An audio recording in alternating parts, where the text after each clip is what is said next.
এখন মা বোনদেরকে একটু খুশি করার জন্য ওরা আবার বলবে সেই সন্ধ্যার থেকে আমরা বসে আছি রে, একটা বক্তা আমাকে ওয়াজ করে না, জোরে কোন কথা ঠিক কি না?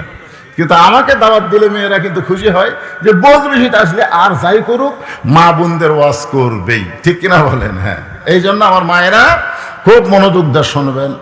কতকগুলো মহিলা, কতকগুলো মেয়ে মানুষ মা ফাতেমার সঙ্গে দেখা করবে, মেয়েরা মেয়ের সঙ্গে দেখা করবে, কিন্তু আয়েশা দেখে ফাতেমার ঘরের দরজা বন্ধ। এখন ফাতেমার ঘরের দরজা বন্ধ, মেয়েরা দরজায় দাঁড়িয়ে আছেন, এখন কি করবে? এমন সময় থেকে ছোট্ট একটা বাচ্চা দৌড়াদৌড়ি করতেছে। মেয়েদের মধ্যে একজন ওই বাচ্চাকে ডাক দিয়ে বললেন, বাবু তোমার নাম কি? বলে, আমার নাম হলো হুসাইন ইবনে আলী।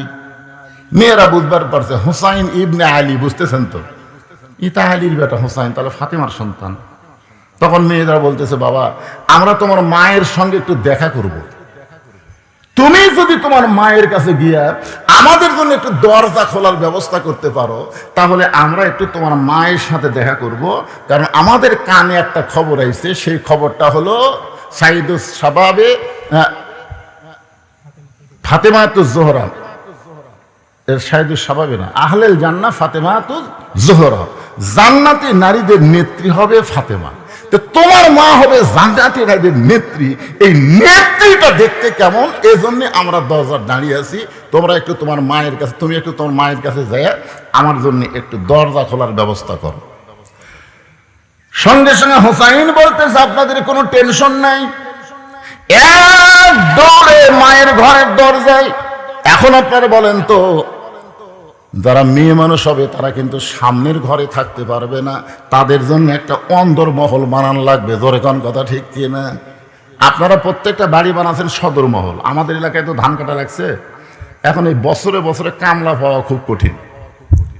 তো কামলা 5 জন, তার মধ্যে একজন বলতেছে, শোনো আমি তো সবসময় বাড়িতে থাকি না, আমি ব্যবসা বাণিজ্য করি, কখন কুটি যাই, তো তোমাকে যা প্রয়োজন হয় এ তোমার ভাবির থেকে লিও, মানে নিজের বউ দেখা গেছে এটা তোমাকে ভাবি, যা দরকার হয় ভাবির থেকে লিও। দেখছেন, কামলা করে বউ দেখাচ্ছে, আমি সবসময় বাড়িতে থাকি না, তোমাকে যা দরকার হয় এই ভাবির কাছে চাই, তাহলে ভাবি দিবি।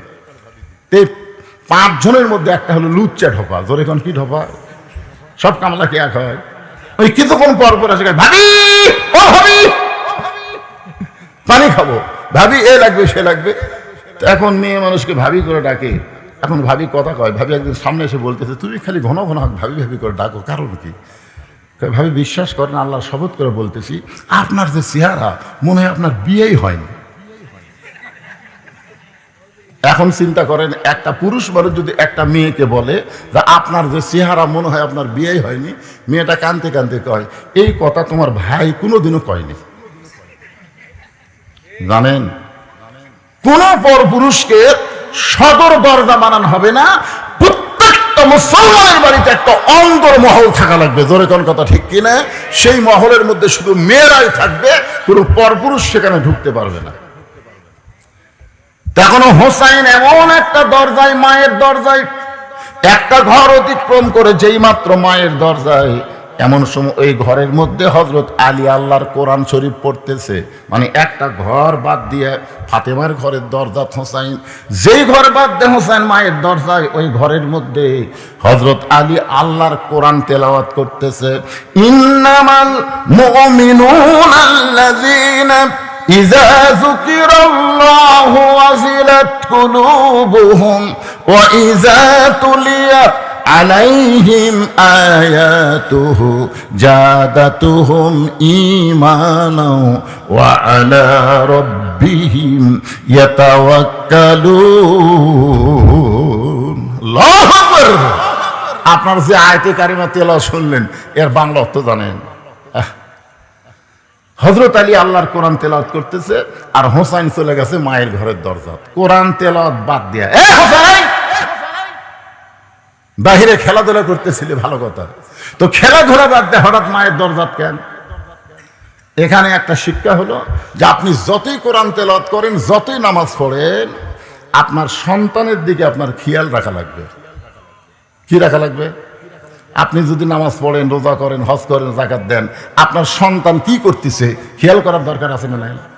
আপনি যদি খেয়াল করেন, আপনার মেয়ে দেখবেন সন্ধ্যার সময় খেয়াল করতেছে যে হাঁস মুরগি ঘরাত উঠলো কিনা খেয়াল করতে হয়। প্রত্যেকটা মেয়ে মানুষ যারা হাঁস মুরগি পালে খেয়াল করে না, সন্ধ্যার সময় লাইট দিয়ে দেখতেছে ঘরাত হাঁস মুরগি উঠলো কিনা। যারা পুরুষ মানুষ গরু ছাগল পালে তারা কিন্তু সন্ধ্যার সময় খেয়াল করে দেখে গরু ছাগল গোয়াল ঘরে সব ঠিক মতো উঠলো কিনা। তাহলে আপনি সন্ধ্যার সময় মেয়ে মানুষ হাঁস মুরগি খেয়াল করে, সন্ধ্যার সময় পুরুষ মানুষ গরু ছাগল খেয়াল করে, আর রাত 10টা বেজে যায় আপনার পাটা কি করতেছে, আপনার বেটি কি করতেছে, আপনার খেয়াল করার দরকার আছে না নাই? জোরে কোন আছে না নাই? খেয়াল করছেন? আজকে যে আপনারা এখানে ওয়াজ শুনতে বেড়াচ্ছেন বাপেরা, আপনাকে পাঁটারা কি করতেছে? বিভিন্ন কিছু করতেছে। তাহলে খেয়াল করা লাগবে না? খেয়াল করা লাগবে না? আল্লাহ কেন বললেন কু আনফুসাকুম ওয়া আহলিকুম নার, জাহান্নামের আগুন থেকে বাঁচতে গেলে তুমি একলা বাঁচতে পারবে না, তোমার আহাল পরিবার নিয়ে বাঁচা লাগবে। এ কথা কার? দেখেন ছোট্ট বাচ্চা হোসাইন, তার দিকে বাপের কি খেয়াল দেখছেন? বারে খেলাধুলা করতেছিল ভালো কথা, সে খেলাধুলা বাদ দে, মায়ের ঘরের দরজা কেন? হোসেন বলতেছে বাবা কতগুলো মেয়ে মানুষ দরজার দাঁড়িয়ে আছে, তারা আমার মায়ের সঙ্গে দেখা করবার চাই। এখন আমি মায়ের কাছে গিয়ে শুনবো মা কি তাদের সাথে দেখা করবে কিনা, মা কি তাদের জন্য দরজা খুলবে কিনা, এইটা মায়ের কাছে আমি শুনবার চাই। হযরত আলী বললেন তোমার বয়স কত? দেখেন নিজের ছেলেকে বলতেছে তোমার বয়স কত? তো হোসেন বলতেছে আমার বয়স কত আপনি ভালো জানেন। আলী বলতেছে এই জন্যই তো আটকে দিছি, এই জন্যই আটকে দিছি, তোর বর্তমান যে বয়স চলতেছে এই বয়সে যখন তখন মায়ের ঘরে ঢোকা যাবে না। কি মনে করতেছেন? হ্যাঁ, আমার তিনটা মেয়ে, আমাকে আল্লাহ কোনো ছেলে দেয় না। তিনটা মেয়েকে আমি 9 বছর অর্থাৎ 3 এই একটা মেয়েকে আমি 3 বছর করে আমার বুকের উপর আমি মানুষ করছি। মেয়েরা যেন কোনো সময় বলবার না পারে যে আমাকে ভাই নাই দেখে বাপ আমাকেও দেখবার পারে না, এ কথা যেন বলবার না পারে। এই জন্য কোনো দোলনা কিনিনি, আমার মেয়েদেরকে আমি বুকের উপর ঘুমাইছি। রাত্রেবেলা তো ঘুম আসতো, আমি আস্তে করে মেয়েকে বুকের উপর নিতাম। আর বউ বলতো তোমার ঘুম কেমনি হবে, আর মেয়েকে বুকে ঘুম পারি। যদি কোনো সময় মেয়ে চেতন পায় তখন দেখবি বাপের বুকের উপর। যে 3টা মেয়েকে আমি বুকে করে ঘুম পাড়াইছি, এখন সেই 3টা মেয়ে টাকা লাগলে আর আমার কাছে আসে না, ওর মায়ের কাছে চায়, আমার কাছে আসে না। ওর মা এসে কয় তোমার মেয়েরা টাকা চাচ্ছে, টাকা দাও। তাই বললাম ওরা আমার কাছে আসলে কি হয়, শরম পায়। দেখছেন, মেয়ে যখন বড় হয় তখন বাপের কাছে আসতে শরম পায়। আবার বাবাও মেয়ের ঘরে ঢুকতে গেলে ইচ্ছা মতো ঢুকতে পারবে না, মেয়ের অনুমতি নিয়ে ঢোকা লাগবে। জোরে কোন কথা ঠিক কি না? আবার ছেলে যখন বড় হয় মায়ের ঘরে ইচ্ছা মতো ঢুকতে পারবে না, ঢুকতে গেলে অনুমতি লাগবে। হযরত আলী বলতেছেন হোসাইন এখন তোমার যে বয়স হয়েছে এই বয়সে তুমি দৌড়ে গিয়ে দরজা খুলে মায়ের ঘরে ঢুকতে পারবা না। মায়ের ঘরে ঢুকতে গেলে তোমাকে বলতে হবে মা আমি হোসাইন একটু ঢুকবার চাই। মা যদি বলে 5 মিনিট পরে ঢোক, তাহলে 5 মিনিট পরে ঢোকা লাগবে, যখন তখন ঢোকা যাবে। কারণ ঘরের মধ্যে মেয়ে মানুষ, রাস্তাতে মেয়ে মানুষ যেরকম থাকে, আর গরমের দিনে ঘরের মধ্যে মেয়ে মানুষ হয়তো কাপড় চোপড় খুলে বসে আছে, আর হঠাৎ বাচ্চা যদি ঘরে যায় আর বাচ্চা যদি বুঝবার পারে তাহলে মাও কিন্তু শরম পায়। জোরে কোন পায় কি পায় না? মেয়ে হলে শরম কম পাবে, কিন্তু ছেলে হলে শরম বেশি পায়। দেখবেন মা মেয়ে একসাথে গোসল করে কি করে না, কথা কন অনেক জায়গা করে, কিন্তু ছেলের দেখে মা শরম বেশি পায়, আর মেয়ে দেখলে বাবা শরম বেশি পায়। আলী বলতেছেন হুসাইন এখন তোমার যে বয়স হয়েছে এই বয়সে যখন তখন তুমি মায়ের ঘরে ঢুকতে পারবে না, তুমি একটু আমার কাছে আসো। যেই হুসাইন হযরত আলীর কাছে, হযরত আলী বলতেছেন এই ধর। আমার দিকে খেয়াল করেন, হুসাইন যে কাছে আইছে হযরত আলী বলতেছেন ধর। কি ধর? কথা কয় না। এখন 4.5 বছর বয়স সেই বাচ্চাকে হযরত আলী বলতেছেন ধর, আর হুসাইন বলতেছেন দেন দেন। আলীর চোখে মুচকি মুচকি হাসি, সুবহানাল্লাহ বলেন। হ্যাঁ, কারণ উমর ফারুক একদিন বললেন ইয়া রাসূলুল্লাহ আপনার পিছনে আমরা জোহরের নামাজ আদায় করতেছি, প্রথম রাকাতের প্রথম সেজদা 3 বার সুবহান রাব্বিল আলা ঠিকই হলো, কিন্তু দ্বিতীয় সেজদা দেয় 100 বারের বেশি সুবহান রাব্বিল আলা বলি, আপনি সেজদা থেকে মাথা তোলেন না। প্রথম সেজদার দ্বিতীয় সেজদা এত লম্বা হলো, দ্বিতীয় রাকাত ঠিকই আছে, তৃতীয় রাকাত ঠিকই আছে, চতুর্থ রাকাত ঠিকই আছে, কিন্তু আমার বিনয়ের সাথে জানতে চাই প্রথম রাকাতে দ্বিতীয় সেজদা এত লম্বা হলো কেন? আল্লাহ রাসূল বললেন, ওমর, আমরা যখন নামাজের সেজদায় ছিলাম এমন সময় এক পবিত্র এসে আমার পিঠে চড়েছে। সুবহানাল্লাহ বলেন। এমন সময় এক পবিত্র এসে আমার পিঠে চড়েছে, সেই পবিত্রের নাম হলো হোসাইন। যতক্ষণ আমার পিঠে বসেছিল আমি নামাজ পড়া অবস্থায় হোসাইনকে পিঠ থেকে নামাবার চাইলাম, কিন্তু নামাজের মালিক আল্লাহ বললেন, হাবিব, হোসাইন যতক্ষণ আপনার পিঠে চড়ে বসে থাকবে আপনি ততক্ষণ সেজদা থেকে মাথা তুলবেন না, এমনকি ওকে পিঠ থেকে নামাবারও পারবেন না। রাসূল কিন্তু হোসাইন বলে নাই, রাসূল বলেছেন একজন পবিত্র। তার মানে বোঝা গেল ফাতেমার দুইটা সন্তান হাসান হোসাইন এরা জন্মসূত্রে পবিত্র হয়ে জন্মগ্রহণ করেছে।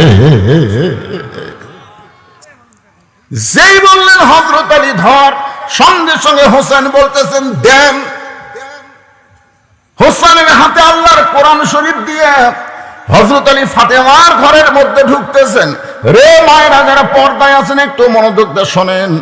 বাবা যদি, মেয়ে যদি বড় হয় বাবা ঢুকতে অনুমতি লাগবে, আবার যদি ছেলে বড় হয় মায়ের ঘরে ঢুকতে কি লাগবে? কথা কন, কি ঢুকলো? কিন্তু স্বামী যদি বইয়ের ঘরে ঢোকে অনুমতি লাগবে? কেন লাগবে না? কোন একটা দলিল দেন।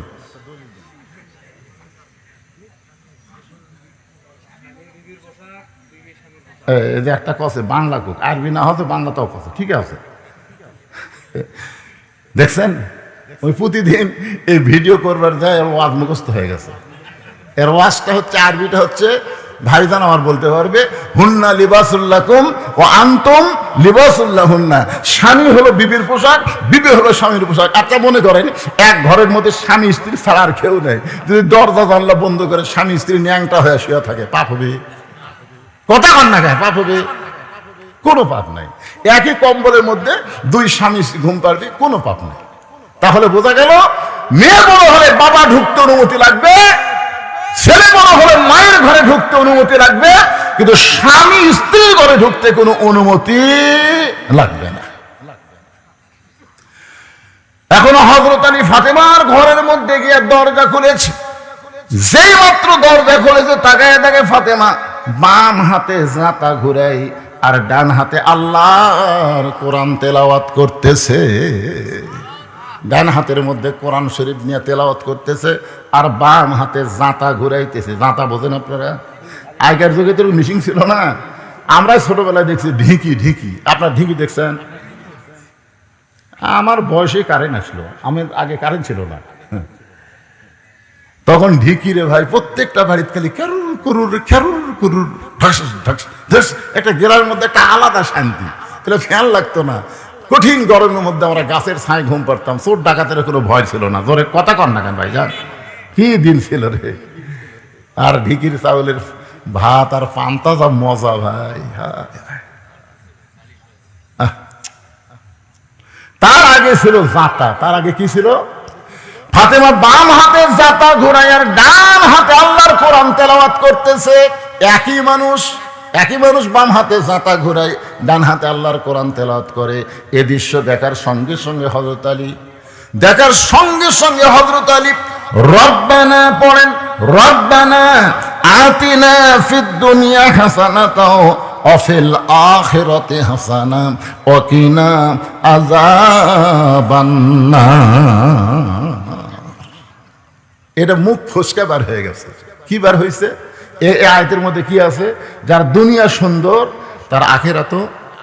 যার দুনিয়া সুন্দর, ফাতেমা কিন্তু দুই হাতে কি করতেছে? এটা কি? এটা হলো দুনিয়া, আর এটা কি? আখিরাত। কোরআন শরীফ কি দুনিয়া না আখিরাত? আখিরাত। তাহলে কি চলতেছে? আতিনা ফিদ দুনিয়া হাসানা ওয়া ফিল আখিরাতি হাসানা। যাই 5 ওয়াক্ত নামাজ পড়ে জমির ধান আবাদ করে, তার কি মনে করতেছেন ওই ধান আবাদ করা কি খারাপ? 5 ওয়াক্ত নামাজ পড়ে চাকরি বাকরি করে, 5 ওয়াক্ত নামাজ পড়ে ব্যবসা বাণিজ্য করে, যখনই নামাজের আযান দেয় ব্যবসা বন্ধ করে দেয়, যখনই নামাজের আযান দেয় দুনিয়ার কাজ কাম বন্ধ করে দেয়। এখন জুম্মার দিনে মুসল্লি কম কেন? মুসল্লি কম কেন? যে হারে ধান কাটা লাগছে হুজুর, ধান কাটা লাগলে মুসল্লি কমবি কেন? আগে কাজ না আগে নামাজ? আপনি যেই কাজ করতেছেন এই রোদের মধ্যে কাজ করতে করতে হাত ফেল করে মারা গেলে, বেনামাজি হয়ে মারা গেলে। এই জন্য দোয়াটা খেয়াল করবেন, রব্বানা আতিনা ফিদ দুনিয়া হাসানাতাও ওয়া ফিল আখিরাতি হাসানা ওয়া কিনা আযাবান্নার। সঙ্গে সঙ্গে ফাতেমা জাতা ঘোরান বন্ধ, কোরআন তেলাওয়াত বন্ধ। স্বামীর এই মুখের আয়াত শুনে জাতা ঘোরানো বন্ধ, কোরআন তেলাওয়াত বন্ধ, দুইটাই বন্ধ করে ফাতেমা দৌড়ে এসে পায়ের বুড়া আঙ্গুলে ভর দিয়া স্বামীর কপালে একটা চুমা খা। স্বামীর কপালে বুড়া আঙ্গুলে ভর দিয়ে চুমা খা। খালি বলতেছেন, ফাতেমা তুমি জাতা ঘুরাচ্ছিলে, কোরআন শরীফ তেলাওয়াত করতেছিলে, আর আমি ঘরের দরজাতে আসার সাথে সাথে তুমি সব কাজ কাম বন্ধ করে দিয়ে আমার কপালে চুমা দিলে, কারণ কি? ফাতেমা বলতেছে, আপনি জানেন না, স্বামী যখন ঘরত আসবে তখন বিবির সমস্ত কাজ কাম হারাম, একটাই মাত্র কাজ হচ্ছে স্বামীকে খুশি করা। আপনাদের পক্ষে ওয়াজ হচ্ছে, অথচ আপনারা সুবহানাল্লাহ করছেন না। আচ্ছা, স্বামী যখন ঘরত আসবে তখন বিবির এক নম্বর কাজ কি? ফাতেমাতুজ জাহরা, যিনি জান্নাতি নারীদের নেত্রী হবে, তিনি বলতেছেন স্বামীকে খুশি করা। আর আমাদের গুলাক যদি আমরা বাড়ি গিয়ে ডাকি, রহিমা, কথা কয় না। গো রহিমা, কথা কয় না। সোনার চান, রহিমা, কি এত ডাকেন কেন? আমার কাম নেই। ওরে বাবা রে, স্বামী ডাকতিছে, আমি আমার কাম নেই। আর ফাতেমা বলতে সমস্ত কাজ কাম হারাম। এমনকি নফল নামাজ যদি মেয়েরা পড়ে আর স্বামী যদি ডাক দেয়, নামাজ বাদ দেয়, স্বামীর ডাকের উত্তর দেওয়া লাগবে, নামাজ বাদ দেয়। কোন মেয়ে যদি নফল রোজা রাখে, বল স্বামী যদি দুপুর বেলা হয় গোসল করার আগে একটু খেলাধুলা করবো, আসো। এখন মাঘ মাস, রাতে খুব ঠান্ডা গো, বউ যদি নফল রোজা থাকে, সাথে সাথে রোজা ভাঙ্গে স্বামী খুশি করা লাগবে, বলাই হবে না আমি রোজা আছি। কি শুধুমাত্র ফরজ নামাজ যখন আদায় করবে, ফরজ রোজা যখন করবে, তখন স্বামী এরকম অন্যায় প্রস্তাব যদি দেয়, তখন স্ত্রী জোড়হাত করে বলবে, আমার কাছে আগে আল্লাহ, তারপরে স্বামী। রাসূল বলেছেন, আল্লাহর পরে কাউকে যদি সেজদা দেওয়ার হুকুম থাকতো, তাহলে প্রত্যেকটা বউকে বলতাম, স্বামীর পায়ে সেজদা করো। আপনি হচ্ছেন স্বামী, আগে আল্লাহ। আল্লাহর ফরজ বাদ দিয়ে আপনার ডাকে সাড়া দেওয়া যাবে না। সালাম ফিরানোর পরে উত্তর দেওয়া লাগবে, ইফতার করার পরে কাম করা লাগবে। কথা কি আমার বুঝতে পারতেছেন? হ্যাঁ।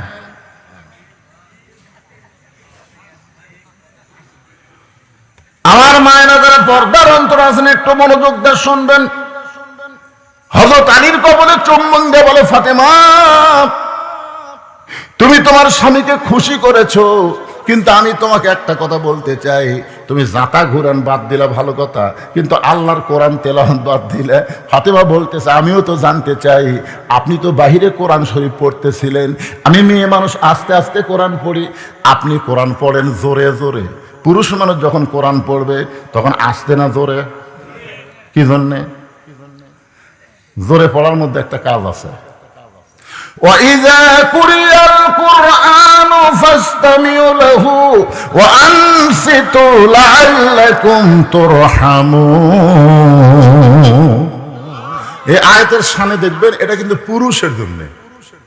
পুরুষেরা যখন কোনো কারি যখন কোরআন পড়বে, তোমরা চুপ থেকে তোরা শুনে অনুধাবন করবা যে পড়ল এবং যারা শুনলো উভয়ই আল্লাহ রহমত বর্ষিত হলো। তো মেয়ে মানুষ জোরে কোরআন পড়তে পারবে, জোরে কোরআন পড়তে পারবে, এই পর্যন্ত মেয়েদের কান পর্যন্ত যাওয়া লাগবে, পর পুরুষের কানে যাওয়া চলবে না। ফাতেমা বলতেছে, আপনি কোরআন শরীফ পড়া বাদ দিয়ে আপনি কেন ঘরের মধ্যে হঠাৎ ঢুকলেন? আপনি তো এইভাবে হঠাৎ কোনোদিন ঘরে ঢোকেন না, আজকে কেন ঢুকলেন আমি বুঝবার পারছি। আজকে কোরআন শরীফ পড়তে পড়তে আপনার বইয়ের কথা মনে হয়ে গেছে। আলী বলতেছেন, ফাতেমা, আসল ঘটনা হলো তোমার সন্তান হোসাইন। আসল ঘটনা হলো তোমার সন্তান হোসাইন যেই মাত্র বলেছে তোমার সন্তান হোসাইন, ফাতেমার চোখ দিয়ে দর দর করে পানি পড়তেছে। আমার হোসাইন এমন কি বেয়াদবি করলো গো। আলী বলতেছেন, ফাতেমা তুমি হোসাইনের নাম শুনলে চমকে ওঠো কেন? ফাতেমা বলতেছে, আমার বাবা সবসময় আমাকে বলতো, ফাতেমা তোমার দুইটা সন্তানের মতন হাসান অবিকল আমি নবীর মতন। হাসান কোনোদিন দুষ্টামি করবে না, হাসান কোনোদিন জেদ করবে না, কারণ হাসান অবিকল আমি নবীর মতন। কিন্তু হোসান একটু জেদি, এই হোসানের প্রতি তুই একটু বেশি খেয়াল রাখবি মা। সেই দিন থেকে আমার মনে হয় হোসেন শোনার সঙ্গে সঙ্গে আমার লাগে ভয়। হোসেন এমন কি করেছে গো যার কারণে আপনি কোরআন তেলাওয়াত বাদ দিয়ে ঘরের ভিতরে? আলী বলতেছেন, ফাতেমা এই মুহূর্তে আমি কোরআন শরীফ তোমার হোসেনের হাতে তুলে দিয়েছি।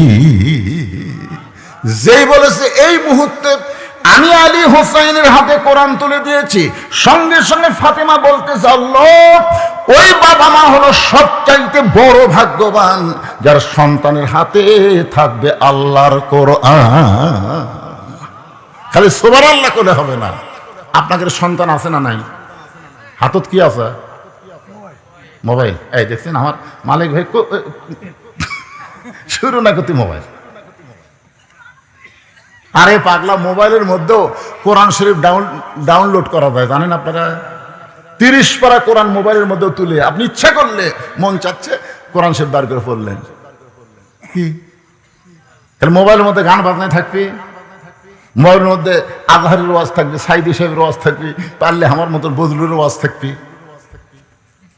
অনেক লোক তো আমাকে কয়, হুজুর রাত্রে যখন ঘুম ধরে না তখন আপনার ওয়াজ দিই। ওয়াজ শুনতে শুনতে কখন যে আমার ঘুম ধরে আমি জানবারই পারি না। আমার একটা ওয়াজ আছে আদম হওয়ার ওয়াজ, আপনি শুনছেন আদম হওয়ার? এই ওয়াজ যখনই দিবেন আপনি 8 ঘন্টা শুনবার পারবেন না। মানে এত মেলোডি আর এত মধুর টান আছে, বুঝলেন? ওই টানে একসময় আপনি আজকে বলতেছি, যদি কার ঘুমের ওষুধ লাগে, ওষুধ লাগবে না, কারণ আদম হওয়ার ওয়াজ শুনবেন। আর একটা আছে হাসান হোসেনের ওয়াজ, শুনছেন? মায়ের দয়া মাঝে, বাপের দয়া মাঝে মাঝে, মায়ের দয়া সব সময়, এগুলা শুনবেন।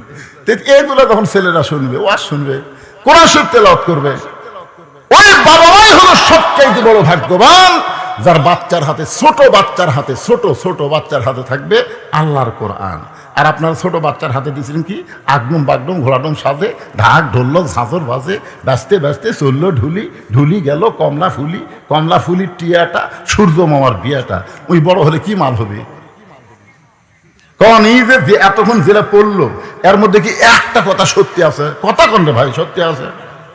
আইরাই টিয়ে নাই ভরা দিয়ে না লাগাল বোয়াল মাছে, তাই না দেখা ভোদন মাছে। শোনেন, যদি আপনার ছেলে বড় হয়ে যায়, এখন আপনার নাতিক দেন, মাদ্রাসা দেন, মাদ্রাসা নুরানি শিক্ষা আছে জানেন আপনি? মাদ্রাসায় নুরানি শিক্ষা আছে, ক্লাস 3 পর্যন্ত নুরানি পর্যন্ত পড়বে। কোন পরিবারের 5 বছরের কোন ছেলে যদি ওর সাথে পারে, আমি ওয়াজ বন্ধ করে দেব। খালি নুরানি মাদ্রাসা দেবেন কে ভাই? কথা ঠিক? আমার নুরানি মাদ্রাসা আছে, ওর কবির আরবি লিখতেছে 1 নম্বর, বাংলা লেখ 1 নম্বর, ইংরেজি লেখ মানে ছাপে দিল। কি কয় হুজুর? উপবৃত্তি। এই প্রাইমারির কয়টাকে উপবৃত্তির জন্য বেটা খারাপ হয়ে পেশাব করাচ্ছে। পেশাব দিয়ে আমার এলাকার 1 ক্লাস 2 এর ছাত্র পেশাব দিয়ে 40 লিখছে। অনেক মাহফিলে বলি কিয়ামতের লক্ষণ। একের খাড়া হয়ে থাকে, যন্ত্রতে পেশাব করতেছে, আগে লিখছে স্যার, পরে দিচ্ছে শূন্য। আমি জীবনে দেখে চিন্তা করলাম এটা কোন যুগ রে পেশাব দিয়ে লেখা। আমি যে বলছি কে মারছে তোর সামনে দিয়ে বললো কি করলি? চাচা দোয়া করেন, 100 বন্ধু লেখার নিয়ত আছে। দেখছেন শালা আমার কাছে কি দোয়া চাই? 100 বন্ধুই লিখতি, আজকে পেশাব কম দেখে 40 লিখছে। এ কোন ক্লাসে পড়িস রে? ক্লাস 2 এ পড়িস। আচ্ছা তো কেমন পেশাব করা লাগে তুই জানিস না? তোর স্যার তোর শিখায়নি? বসে থেকে পেশাব করবি। তোকে চাচা যে কি কয়, প্রাইমারি পেশাব খানা যায় দেখে আমার স্যারই খাড়া হয়ে পেশাব করে, ওর স্যারই খাড়া হয়ে মারে, তুই বসবি? চিন্তা করে দেখেন, ফাতেমা বলতেছে ওই বাবা মা হলো সবচাইতে বড় ভাগ্যবান যার হাতের মধ্যে থাকবে আল্লাহর কোরআন। কারণ যেই বাচ্চার হাতে কোরআন দেবেন, লা ইয়ামাসসুহু ইল্লাল মুতাহহারুন, ততক্ষণ পর্যন্ত স্পর্শ করতে পারবে না যতক্ষণ পর্যন্ত পবিত্র না হবে। আর ছোটবেলা থেকে সন্তানকে পবিত্র হওয়ার শিক্ষা দিলে 7 বছর থেকে তালিম দেবেন, 10 বছর থেকে নামাজ ধরাবেন, ও কোনোদিন বেনামাজি হবে না। এখন বলতেছে স্বামী গো, তাহলে আপনি হোসেনের হাতে কোরআন দেয়া ঘরের মধ্যে কারণ? বলে দরজায় কতগুলো মেয়ে মানুষ আইছে, সেই মেয়েরা তোমার সঙ্গে দেখা করতে চায়। তুমি যে সাইদাতুন নিসাই আহলুল জান্নাহ, তুমি যে জান্নাতি নারীদের নেত্রী, ওই মেয়েরা একটু তোমার সঙ্গে দেখা করতে চাই। তুমি যদি হুকুম দাও তাহলে দরজা খুলে দেওয়া হবে, আর দরজা খুলে দিলি মেয়েরা তোমার সঙ্গে একটু দেখা করবে গো।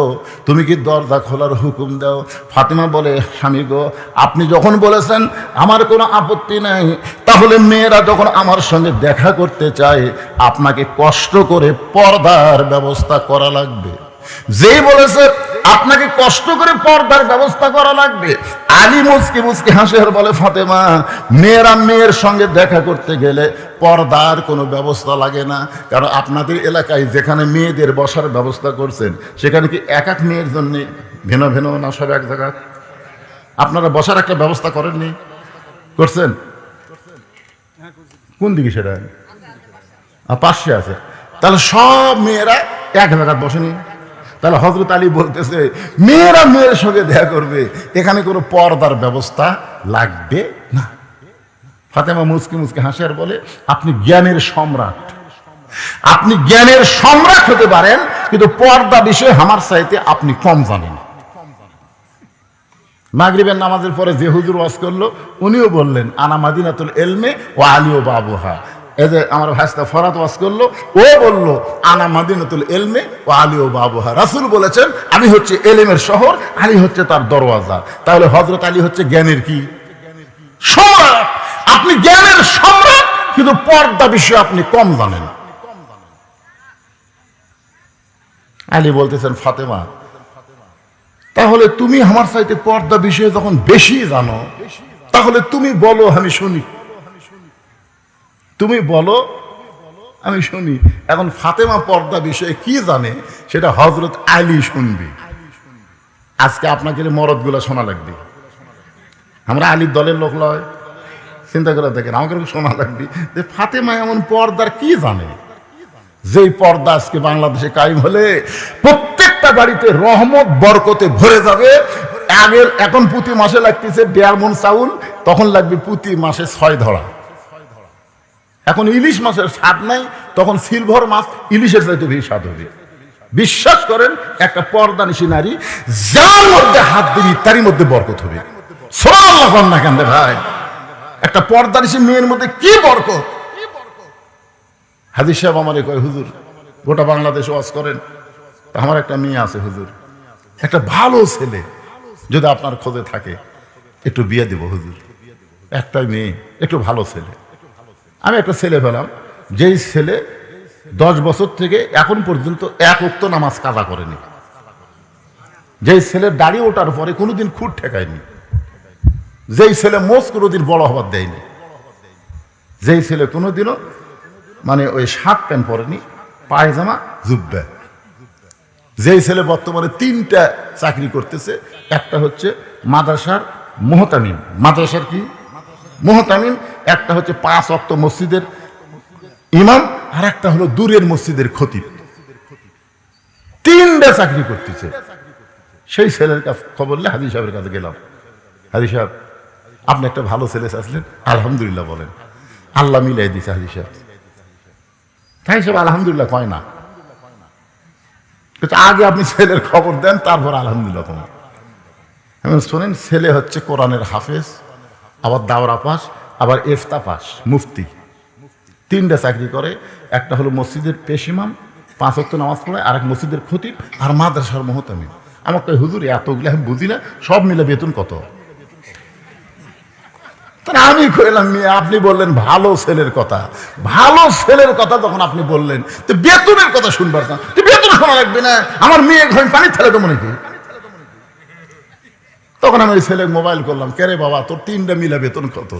শুধু 3টা মিলা 14,000। তখন হাই হিসাব করছে 3 চাকরি করে 14,000 পায়। হুজুর আমি আপনাকে ভালো ছেলে খুঁজবার কষ্ট, কিন্তু এইরকম আমার কাছে একটা ছেলের খবর আছে, হুজুর গতকাল ঘটক দিছে প্রাইমারির হেডমাস্টার, মাস গেলে 50,000। 50,000 বাদ দিয়ে 14,000 দেবো।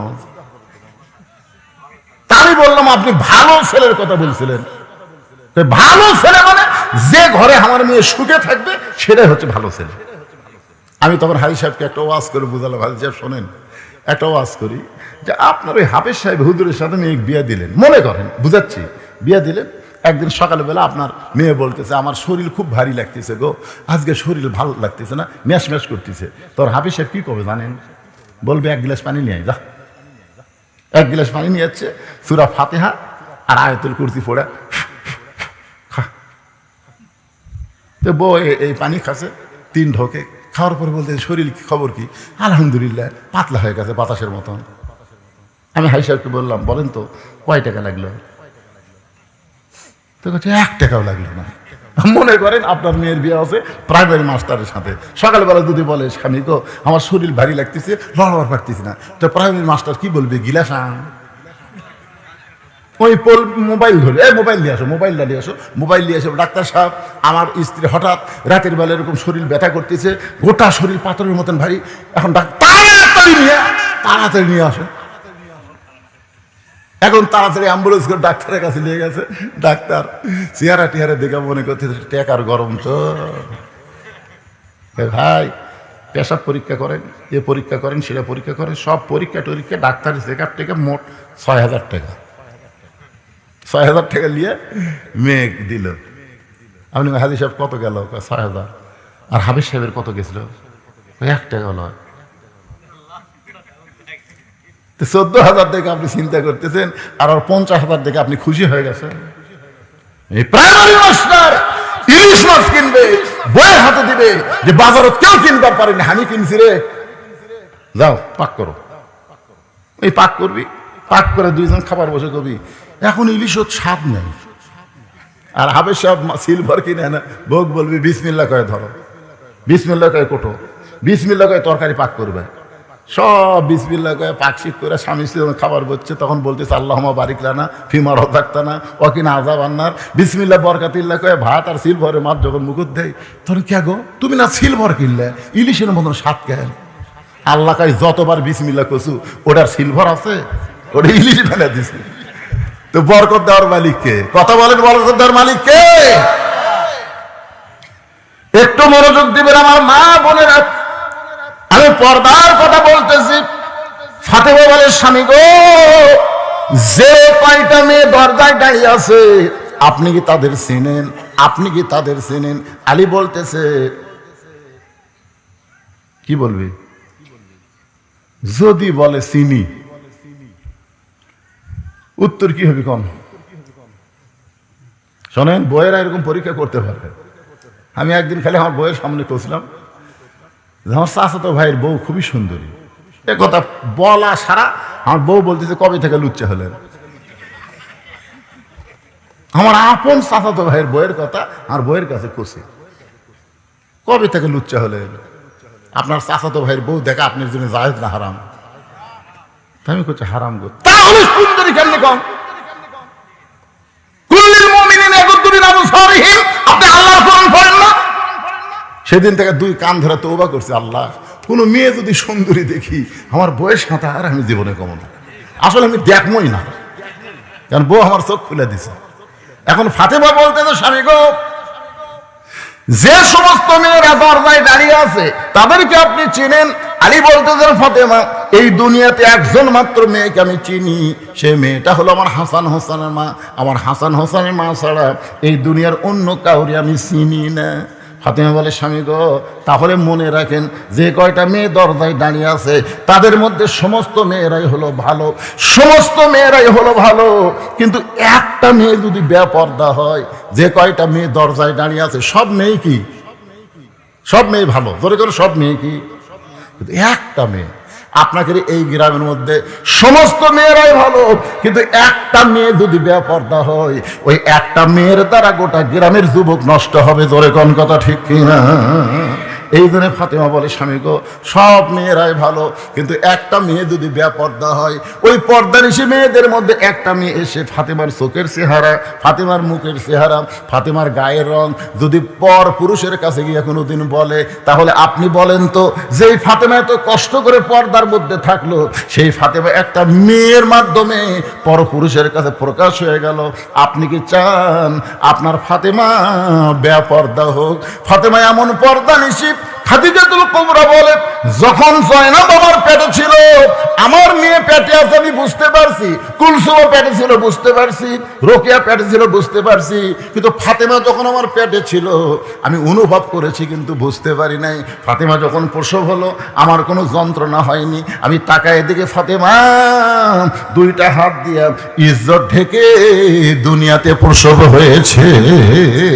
আমার মা বোনদের জন্য পর্দার ওয়াজ করলাম, ততক্ষণ পর্যন্ত কবুল হবে না যতক্ষণ পর্যন্ত তারা পর্দার ভিতরে না থাকবে। কোনো আমলও মেয়েদের কবুল হবে না যতক্ষণ পর্যন্ত তারা পর্দার মধ্যে না থাকবে। আপনারা বলেন, আমাদের মা বোনদের পর্দার ওয়াজ করার দরকার আছে না নাই? আল্লাহ রাসূল ফাতেমাকে ডাকলেন, ডেকে বললেন, ফাতেমা, কখনই কি তোমার মনে হয় যে তোমার বাবা আল্লাহর নবী বলে তুমি জান্নাতে যাবে?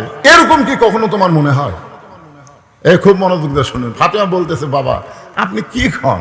আমার বাবা শুধু নবী না, আমার বাবা হলো ইমামুল আম্বিয়া, ইমামুল মুরসালিন। এত বড় নবীর মেয়ে হয়ে আল্লাহ আমাকে জান্নাত দিবে না? আল্লাহ রাসূল ফাতেমার হাতে একটা চুমা দিয়ে বললেন, মা তুমি বড় ভুল মনে করেছো, বিশ্ব নবীর মেয়ে হলে আল্লাহ তোমাকে জান্নাত দিবে না। জান্নাতে যাইতে গেলে তোমাকে আমল করে জান্নাতে যাইতে হবে, আমল করে জান্নাতে যাইতে হবে। এখন ফাতেমা বলতেছে, বাবা কি আমল করলে আল্লাহ পাক জান্নাত দিবে? রাসূল বললেন, মেয়েদের জন্য খুব বেশি আমল করা লাগবে না, ঈমান গ্রহণ করার পরে মাত্র 4টা আমল করা লাগবে। খুব খেয়াল করবেন, মাত্র কয়টা আমল? মাত্র 4টা আমল করা লাগবে। 1 নম্বর আমল হলো পর্দা, 2 নম্বর আমল হলো নামাজ, 3 নম্বর আমল হলো রমজান মাসের রোজা, আর 4 নম্বর আমল হলো স্বামীর কথা মতো চলা, স্বামীর চাওয়া মতো খেদমত করা। খুব খেয়াল করবেন, এই 4 নম্বরের ব্যাখ্যায় বলা হয়েছে, স্বামী যখন খেদমত চাবে, বউ ইচ্ছা করে স্বামী খেদমত করা যাবে না। স্বামী যদি খেদমত চাই, দেখো তো আমার চুল কাটছে, চুলকে দেওয়া লাগবে, দেখো তো আমার মাথা বিষাচ্ছে, টিপে দেওয়া লাগবে। স্বামী খেদমত চাইলে স্বামীর খেদমত করা যাবে, তবে ইচ্ছা করে স্বামীর খেদমত করা যাবে না। কেন? অতি ভক্তি, জোরে কারণ অতি ভক্তি। যদি কোনোদিন দেখেন বউ আপনাকে ইচ্ছা করে পাও টিপতেছে, ইচ্ছা করে বাতাস করতেছে, ইচ্ছা করে কপাল টিপতেছে, আপনি বুঝবেন সেই দিন আপনার বউ আপনাকে একটা অন্যায় প্রস্তাব দিবি। খালি আমার কথাটা মুখস্থ থন। আচ্ছা দেখবেন হঠাৎ বাতাস করতেছে, কারেন্ট নাই, এটা আছে, কারেন্টের ফ্যান গুললে হবে না, তোমার জান্নাতও জ্বালে, ফাঁকাতে বাতাস করতেছে, তারপরে মাথা টিপতেছে, কপাল টিপতেছে, এরকম টিপা টিপি দেখে আপনি বলতেছেন, যাক রে আল্লাহ আমাকে একটু বউ দিছে গো, তোমার মতন বউ বা হলো ভাগ্যের ব্যাপার। এ কথা শুনে বউ কান্দা শুরু করছে। স্বামী কয়, কান্দো কেন? এমনি এমনি কান্দি গো, এমনি। স্বামী কয়, কি জন্য কান্দো গো? না এমনি কান্দি, তোমার বলে লাভ নেই। আরে পাগলি, তুমি আমার কলজার টুকরা, বলো কি জন্য কান্দিছে? শোনো, আমি যেটা বলবো এটা যদি শোনো তাহলে বলবো। স্বামীকে কি আছে বলো? বলে, তুমি যখন ব্যবসা করতে যাও, বাহিরে যাও, চাকরি যাও, তখন তোমার বুড়া বাপ আর বুড়া মা আমার কলজাত আগুন ধরে দিচ্ছে। তুমি যদি তোমার বুড়া বাপ মায়ের সাথে থাকতে চাও, তাহলে আল্লাহর রাস্তায় আমার বাপের বাড়িতে পেটে দাও।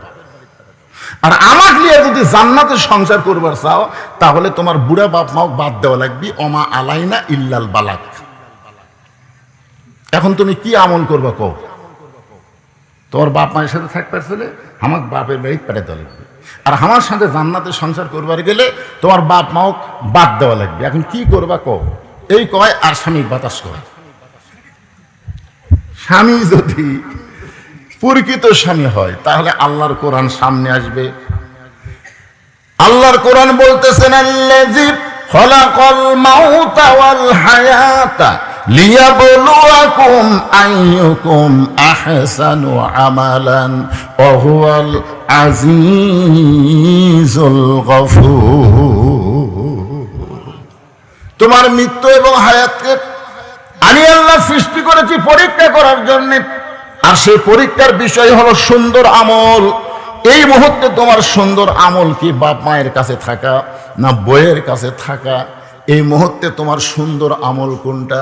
তোমার বউ যেটা বলতেছে সেইটাই তুমি গ্রহণ করবা না আল্লাহ যেটা বলতেছে? আল্লাহ বলতেছেন ওয়াকাদা রাব্বুকা আল্লা তা'বুদু ইল্লা ইয়্যাহু ওয়া বিল ওয়ালিদাইনি ইহসানান। এই বউ যদি মরে যায় তুই বিয়ে করতে পারবি, বউ যদি ছাইড়া দেশ তুই আবার বিয়ে করতে পারবি।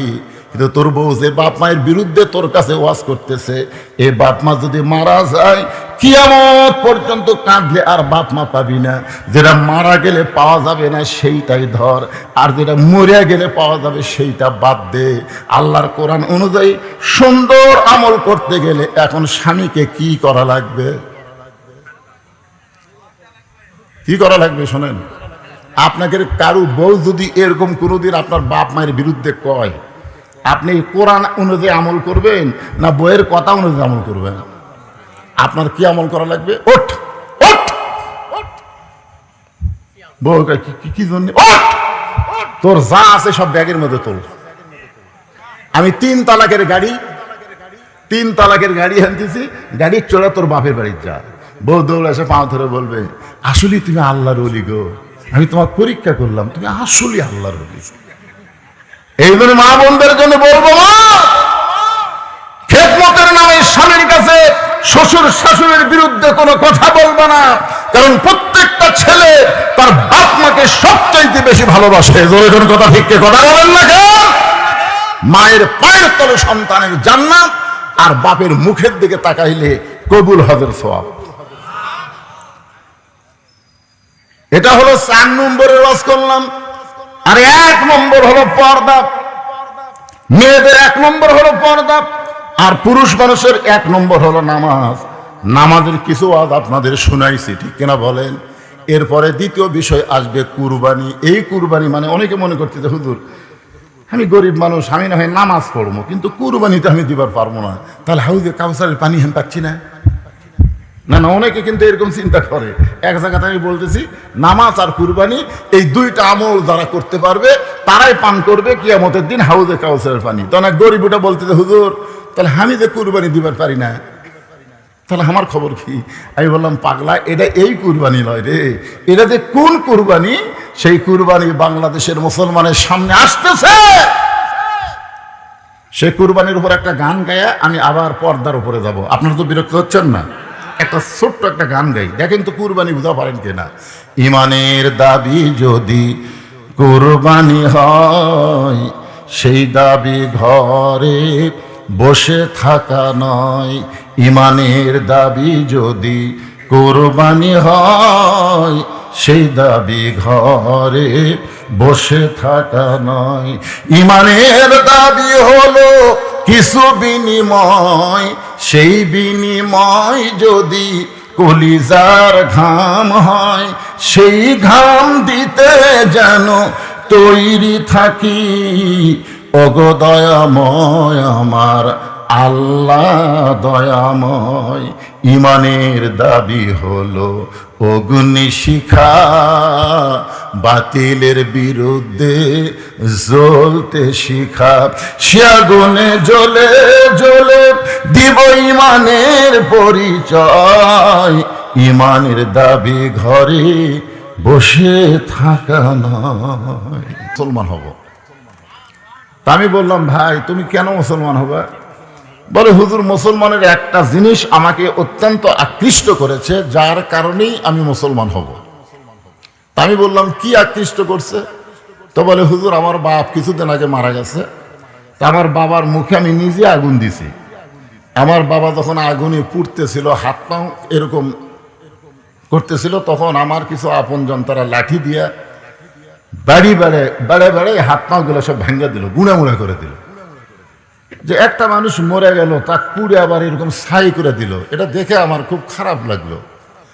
কিন্তু আমি দেখি আপনাদের মুসলমানের মধ্যে একজন মারা গেল, মরে যাওয়ার পরে তাকে কত সুন্দর করে গোসল করায়া, কত সুন্দর করে কাপড় পরায়া, তার জন্য আবার দোয়া দরুদ পড়ে জানাজা করে, আবার কান্দে করে খাটনিত করে নিয়ে যে কবরে নামায় দিয়া, তার উপর বাঁশের বিছালা দিয়ে সুন্দর করে মাটি দিয়ে সবাই যখন দোয়া করলো, এটা দেখি আমি বুঝলাম যে হিন্দু ধর্মই না, ইসলাম ধর্মই হলো আসল। শুধুমাত্র একজন মুসলমানকে দাফন করা দেখে একটা হিন্দু লোক মুসলমান হয়ে গেল। চিন্তা করছেন আমরা কোন ধর্মে জন্মগ্রহণ করছি? খুশি না বেজার? হ্যাঁ। তবে আমার কোরআন হাদিস পড়ে যতটুকু বিশ্বাস, যে রুহের জগতে আল্লাহ আমাদের পক্ষে ছিল, দুনিয়ার জগতে মুসলমানের ঘরে যখন আল্লাহ কবুল করলো, পরকালের জগতে আল্লাহ অবশ্যই আমাদের পক্ষে থাকবেন। ঠিক কিনা বলেন? মাশাআল্লাহ। আমরা ভাগ্য গুণে সে আল্লাহ পাওয়ার কারণে খুশি না বেজার? তাহলে জবান খুলে আর একবার বলি আলহামদুলিল্লাহ। আমাদের ভাগ্য এত ভালো, বুঝলেন? আমি মাঝে মধ্যে আয়নার সামনে যখন দাঁড়াই, আমার মধ্যে একটা ব্যারাম ঢুকছে, মাঝে মধ্যে আয়নার সামনে দাঁড়ায়, এরকম কপালে হাত দিয়ে চুমা খাই, কপালে হাত দিয়ে চুমা খাই।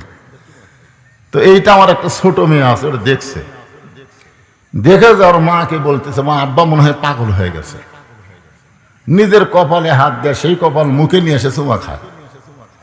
তা আমার বউ আমারে কইলো, এই ব্যারাম কবে থেকে? এই ব্যারাম তো অনেকদিন থেকে। ধরা পড়লাম কেন? তোমার ছোট মেয়ে দেখছে। তা আমারে বললো যে কপালে চুমা খাওয়ার কারণ কি? তখন আমি বউরে কইলাম এটা এমন একটা ভাগ্যবান কপাল, যে কপালের কারণে আমরা বিশ্ব নবীর উম্মত হবার পারছি। বিশ্ব নবীর উম্মত হওয়া একটা ভাগ্যের ব্যাপার। ধরে কোন কিসের ব্যাপার? ভাগ্যের ব্যাপার।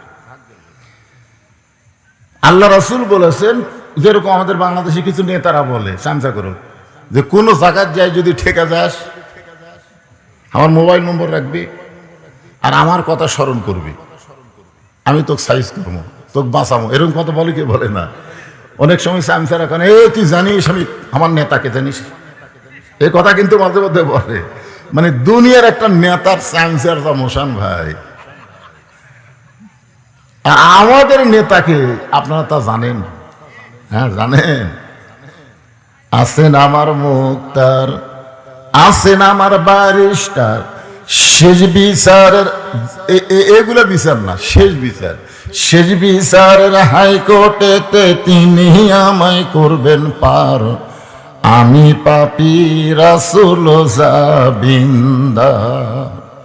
আল্লাহ যখন হাকিম হইয়া আমাদেরকে আসামি বানায় বিচার শুরু করবেন, ওই সময় আমাদের নবী উকিল হয়ে, ব্যারিস্টার হয়ে আল্লাহর কাছে আমাদের পক্ষে ওকালতি করে আমাদেরকে সুপারিশ করে জান্নাতে পৌঁছায় দিবে। এমন একটা নবীর উম্মত হওয়াতে ভাগ্য ভালো না খারাপ? কোনো সময় যেন বলেন না হায়রে কপাল মন্দ, এ কথা বলাই যাবে না।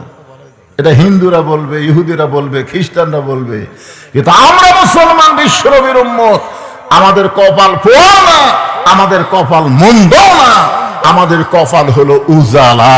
ধরে কোন ঠিক? আলহামদুলিল্লাহ। এখন আসেন যে কোরআন থেকে আপনারা তাফসীর শুনবেন, ছোট্ট একটা সূরা।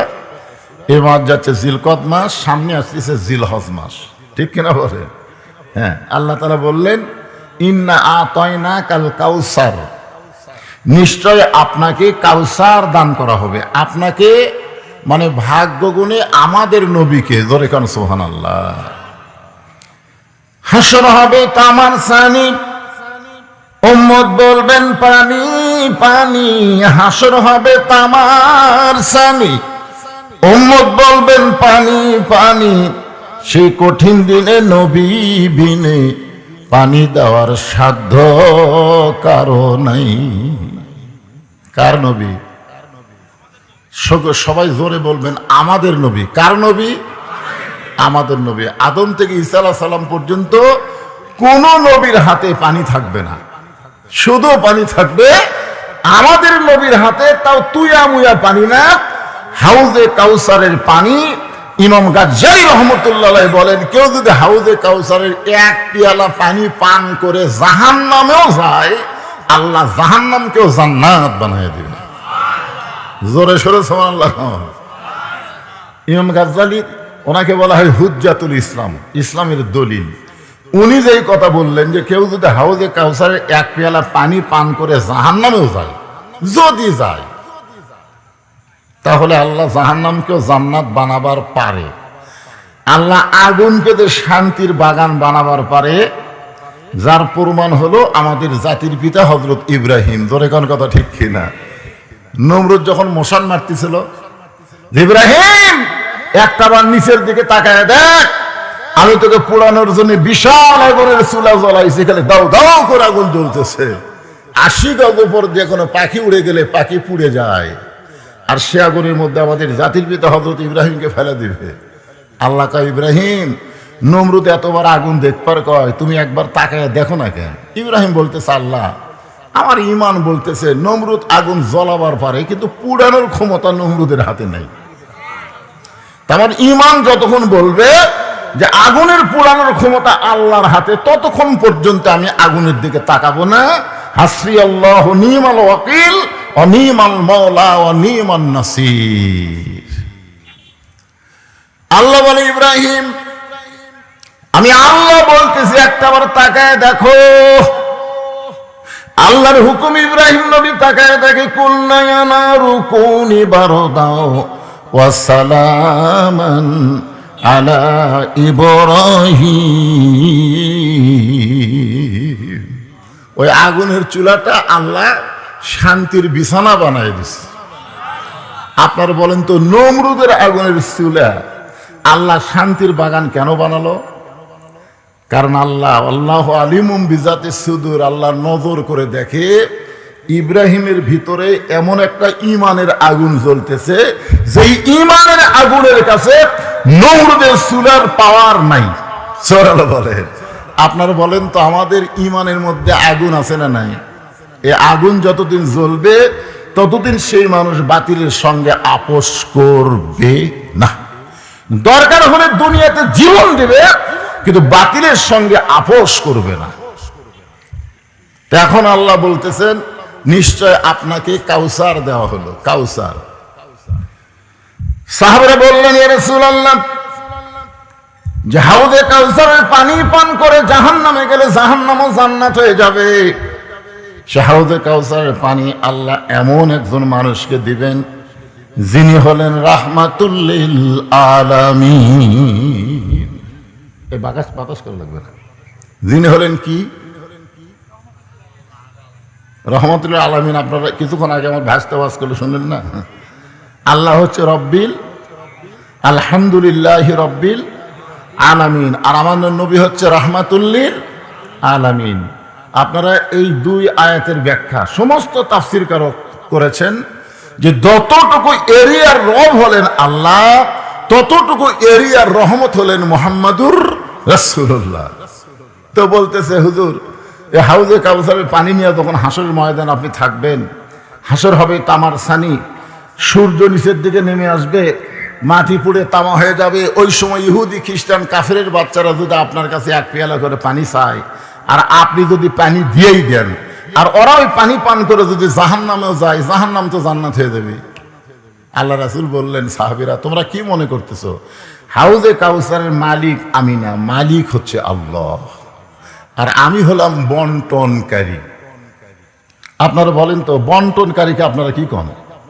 যারা বাঁটে দেয়, বাঁটে, সাগিদার কন। যাই হোক, কোনো জায়গায় খাজেনদার, কোনো জায়গায় সাগিদার। আল্লাহ রাসূল বললেন, আমি হলাম সাগিদার, আমি হলাম বন্টনকারী, আমি ইচ্ছা মতো বন্টন করতে পারবো না। হাউজে কাউসারের পানি পান করতে গেলে তার মধ্যে দুইটা গুণ থাকা লাগবে। দুইটা গুণ থাকলেই সে হাউজে কাউসারের পানি পান করবে। এক নম্বর গুণ হলো ফাসাল্লি লিরাব্বিকা, আর দুই নম্বর গুণ হলো ওয়ানহার। এক নম্বর হলো নামাজ, আর দুই নম্বর কুরবানি। তারাই পান করবে কেবলমাত্র হাউজে কাউসারের পানি। তাহলে এক নম্বর কি? জোরে কম।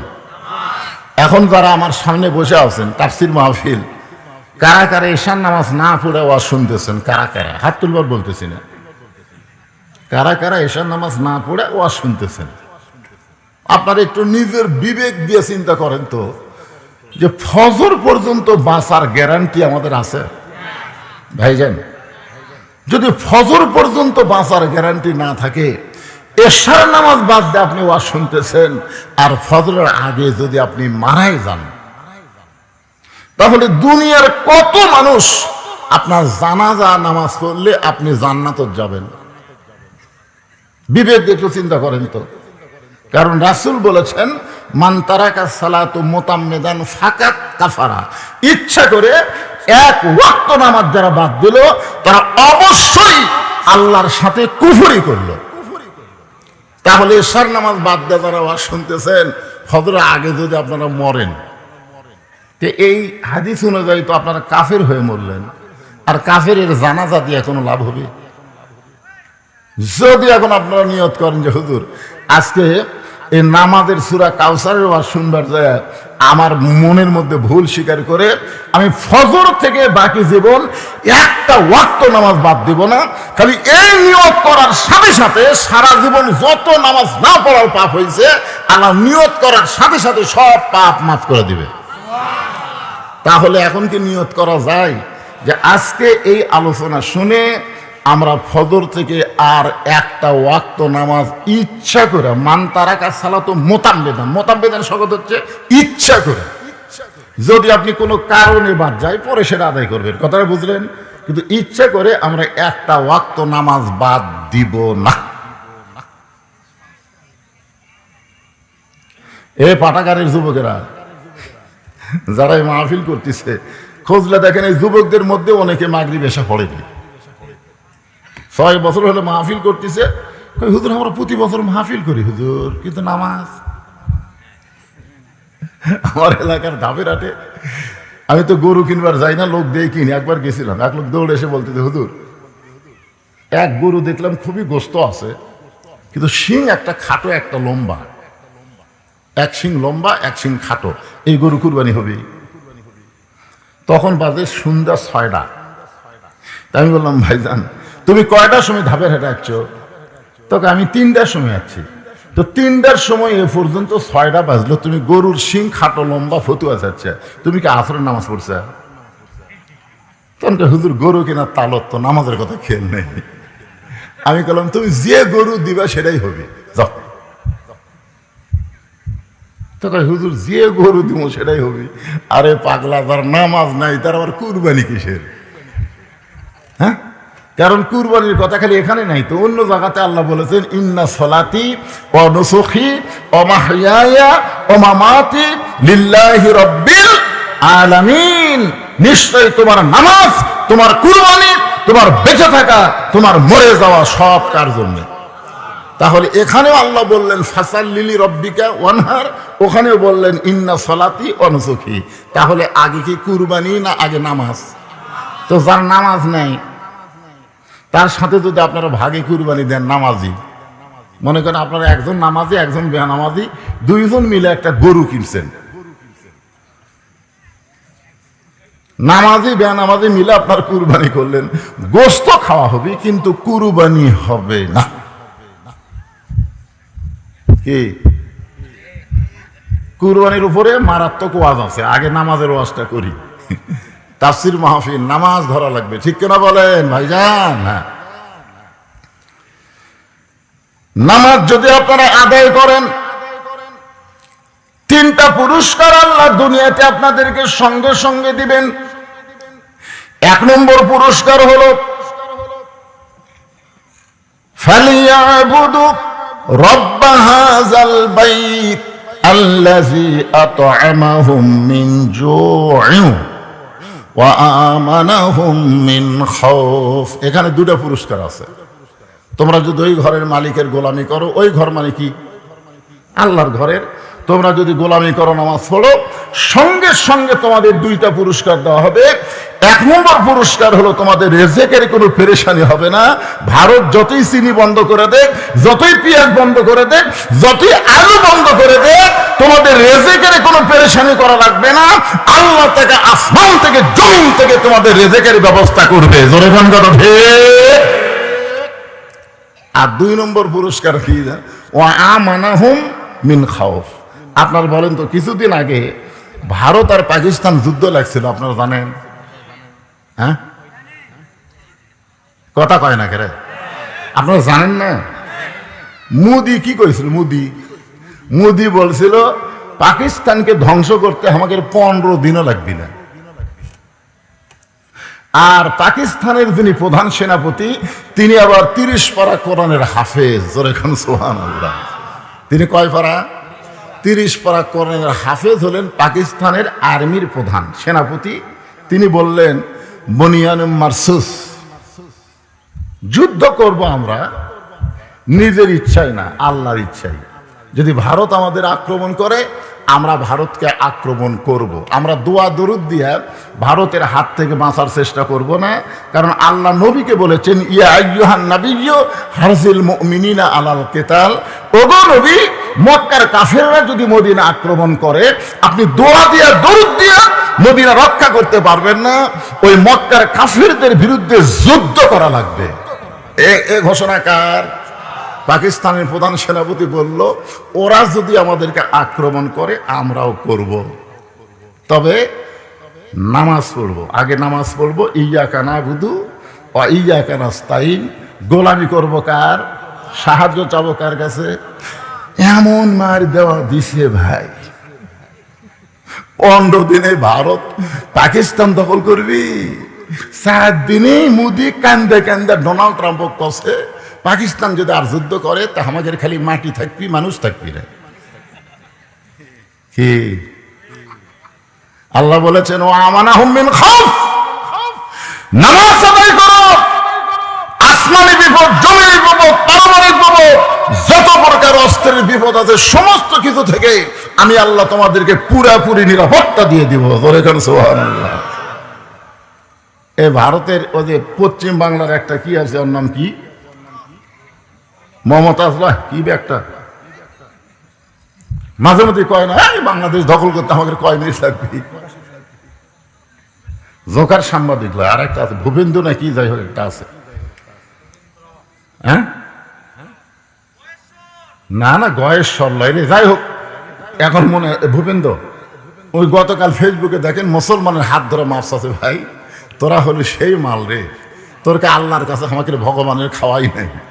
এই কিছুদিন আগে যে গল্প মানছে, বাংলাদেশ দখল করবে। ইউনূস সরকার ভারত বুড়া আঙ্গুল দেখে চিনত গেছে, মোদি গালত হাত দিছে। শক্তি কিন্তু আমাদের একটাই, সেই শক্তির নাম হলো নামাজ। জোরে বলেন, নাম কি? ইন্নাস সালাতা তানহা আনিল ফাহশাই ওয়াল মুনকার। একমাত্র নামাজই পড়ে মানুষকে যাবতীয় বেহুদা এবং খারাপি কাজ থেকে বাঁচাই দিতে। প্রত্যেকটা যুবকের হাতে একটা করে মোবাইল আছে না নাই? দরকার আছে না নাই? এই যুবক যদি 5 ওয়াক্ত নামাজি হয়, ওর কাছে যতই মোবাইল থাক, ওই অন্য কোনো ভিডিও দেখতে পারবে, কিন্তু অশ্লীল ভিডিও কোনোদিন দেখবে না। যখনই দেখবার যাবে, নামাজ বলবে, কেউ না দেখলেও তোকে আল্লাহ দেখতেছে। দরকার ঠিক। তাই এই পাঠাগারের মাহফিল থেকে আমি আপনাদেরকে 1 নম্বর দাওয়াত দিলাম, নামাজ। লা সালাতা লা ঈমান, যার নামাজ নাই তার ঈমান নাই। বাইনাল আবদি ওয়াল কুফরি তরকুস সালাত, বান্দার কাফের মধ্যে পৃথক করার জিনিসটার নামই হলো নামাজ। আল্লাহ বললেন, ফাসাল্লি লিরাব্বিকা, 1 নম্বর হলো তোমাদের নামাজ। পুরুষ মানুষের জন্য 1 নম্বর হলো নামাজ। আমি এখানে আজকে মাগরিবের নামাজের পরে আইছি, যত বক্তা ওয়াজ করছে এ পর্যন্ত শুধু ওয়াজ করে গেছে, কিন্তু মা বোনেরা যে অনেকে এসেছে তাদের পক্ষে একটা কথাও বলেনি। জোরে কোন কথা ঠিক কিনা? আপনারা বলেন তো, এখনকার মায়েরা ছেলেদেরকে নষ্ট করার পিছনে 1 নম্বর কারণ কি? এখনকার মায়েরা ছেলেদেরকে নষ্ট, সন্তানদেরকে নষ্ট করার 1 নম্বর কারণ হলো সিজার। আমরা যে কয়টা উপরে বসে আছি, যে কয়টা বসে আছি একটাও সিদার করা নয়, একটাও সিদার করা নয়।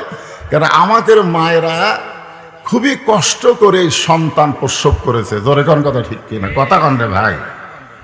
কি বলবো প্রসবের কথা, মা বিনে সেই ব্যথা কেউ তো বুঝিবে না। মাজন ঠেকিয়া সন্তানের দায়, অকালে মা মারা যায়।